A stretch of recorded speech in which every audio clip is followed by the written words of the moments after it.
किसी ने बड़े कमाल की बात कही है कि जब तक आपका मन कैकेयी ना हो तब तक इस दुनिया में कोई भी मंथरा आपके कान नहीं भर सकती। नमस्ते दोस्तों, मैं हूं आरजे कार्तिक। राजा दशरथ को सबसे प्रिय जो रानी थी उनका नाम था कैकेयी।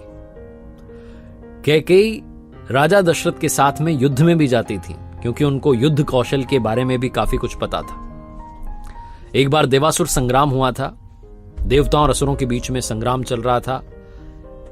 तो देवराज इंद्र ने राजा दशरथ से कहा कि आप हमारी तरफ से आइए, सहायता कीजिए। राजा दशरथ वहां गए और एक तीर आकर के उनके सारथी को लग गया। तब उस रथ की सारथी बनी थी रानी कैकेयी। राजा दशरथ को एक दो तीर लग चुके थे, खून बह रहा था। तो राक्षसों को चीरते हुए, उनको मारते हुए रानी कैकेयी उन्हें उस युद्ध भूमि से बाहर निकाल लाई थी, उनके प्राण बचाए थे। राजा दशरथ ने कहा कि मांगिए, आपको क्या वर मांगने हैं, आप 2 वरदान मुझसे मांग सकती हैं। तो रानी कैकेयी ने कहा कि नहीं, आपके प्राण बचाना मेरा कर्तव्य है, आप मेरे पति हैं। तब भी राजा दशरथ ने कहा कि नहीं, आप 2 वर मांगिए। तो रानी कैकेयी ने कहा कि अभी नहीं, अभी कुछ नहीं मांगना, कभी समय आएगा तो मांगूंगी। अब आते हैं उस समय पर जब महाराज दशरथ ये घोषणा कर चुके थे कि उनके सबसे बड़े राजकुमार राम का राज्याभिषेक होगा। प्रभु श्री राम का राज्याभिषेक होने वाला था। इस बात को सुनकर अयोध्या में हर कोई खुश था, प्रफुल्लित था।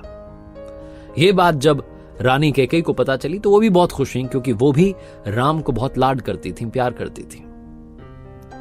लेकिन तभी उनके कक्ष में पहुंचती है मंथरा, जो जाकर के कैकेयी को कहने लगती है कि अगर राम राजा बन गए तो मां कौशल्या राजमाता बन जाएंगी और आप तो दासी बनकर रहेंगे। मुझमें और आप में क्या अंतर रहेगा।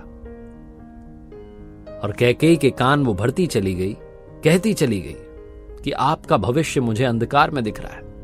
तो कैकेयी ने पूछा कि समस्या तुमने बता दी, समाधान तो बताओ।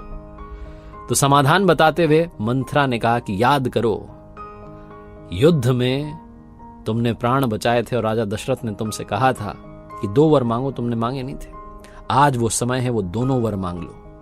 तो कैकेयी ने पूछा कि बताओ क्या वर मांगने चाहिए। मंथरा ने कहा, पहला वर मांगो कि भरत का राज्याभिषेक हो, भरत अगले महाराज बने। और दूसरा मांगो कि राम को 14 साल का वनवास मिले।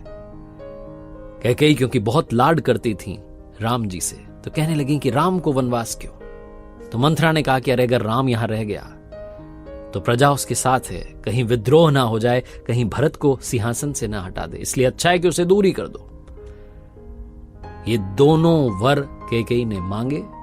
राजा दशरथ परेशान हो चुके थे, लेकिन क्योंकि वचनबद्ध थे, उन्होंने ही वचन दिए थे, उन्हें वचन मानने पड़े। प्रभु श्री राम 14 साल के लिए वनवास में गए थे राजकुमार बनकर, जब लौटे तो प्रभु बनकर।